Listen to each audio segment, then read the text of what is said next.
ফিলিস্তিনের গাজায় সংঘাত বন্ধে নতুন ২১ দফা পরিকল্পনা নিয়ে হোয়াইট হাউসের বৈঠক শুরু করেছেন মার্কিন প্রেসিডেন্ট ডোনাল্ড ট্রাম্প ও ইসরায়েলের প্রধানমন্ত্রী বেনিয়ামিন নেতানিয়াহু। যেটা আমার কাছে আসলে ব্যক্তিগত মতামত যদি দিই তো আমার কাছে খুবই হাস্যকর লাগছে।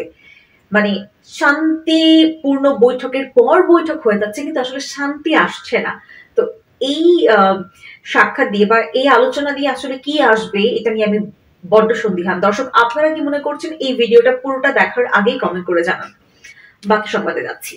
সোমবার বৈঠক শুরুর আগে ট্রাম্প এক সাংবাদিকের প্রশ্নের জবাবে বলেন, গাজায় শান্তি প্রতিষ্ঠার বিষয়ে আমি বেশ আত্মবিশ্বাসী।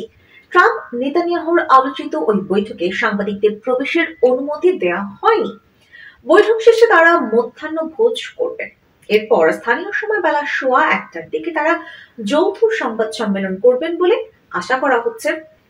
ওয়াশিংটনের স্থানীয় সময় বেলা ১১টায় তাদের বৈঠক শুরু হওয়ার কথা থাকলেও তা একটু বিকল্পে শুরু হয়েছে। গত জানুয়ারিতে ট্রাম্প দ্বিতীয় মেয়াদে ক্ষমতায় আসার পর থেকে এই নিয়ে চতুর্থবার যুক্তরাষ্ট্র সফরে গেলেন নেতানিয়াহু।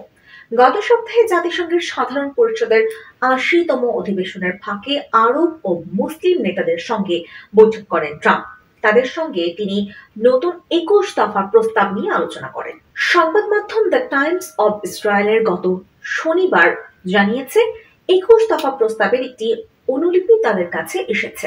একই দিন মার্কিন সংবাদ মাধ্যম দ্য ওয়াশিংটন পোস্টেও একই দাবি করে। ওয়াশিংটন পোস্টের একই দিনে মার্কিন সংবাদ মাধ্যম দ্য ওয়াশিংটন পোস্টও একই দাবি করে। ওয়াশিংটন পোস্টের প্রতিবেদনে বলা হয়েছে, গাজা যুদ্ধ বন্ধের প্রস্তাব কার্যকরের সঙ্গে সঙ্গে ফিলিস্তিনের উপত্যকাটিতে সব ধরনের সামরিক অভিযান তাৎক্ষণিকভাবে বন্ধ করা হবে। যুদ্ধবিরতি কার্যকরের ৪৮ ঘন্টার মধ্যে জীবিত ২০ ইসরায়েলি জিম্মিকে মুক্তি দেওয়া হবে। এর পাশাপাশি ২৪ জিম্মির মরদেহ হস্তান্তর করা হবে। প্রস্তাবে আরো বলা হয়েছে, যুদ্ধবিরতির অংশ হিসেবে হামাসের যাবতীয় অস্ত্র ধ্বংস করা হবে। যারা শান্তিপূর্ণ সহাবস্থানের প্রতিশ্রুতি দেবেন তাদের ক্ষমা করে দেওয়ার প্রস্তাব করা হয়েছে। আর হামাসের যেসব সদস্য গাজা ছাড়তে চান তাদের নিরাপদে অন্য দেশে যেতে সহায়তা করা হবে। দর্শক, এতগুলো যে আলোচনা হলো, এগুলোর মধ্যে কোন কোনগুলো আসলে বাস্তবায়িত হবে বলে আপনি মনে করছেন? অবশ্যই কমেন্ট করে জানান।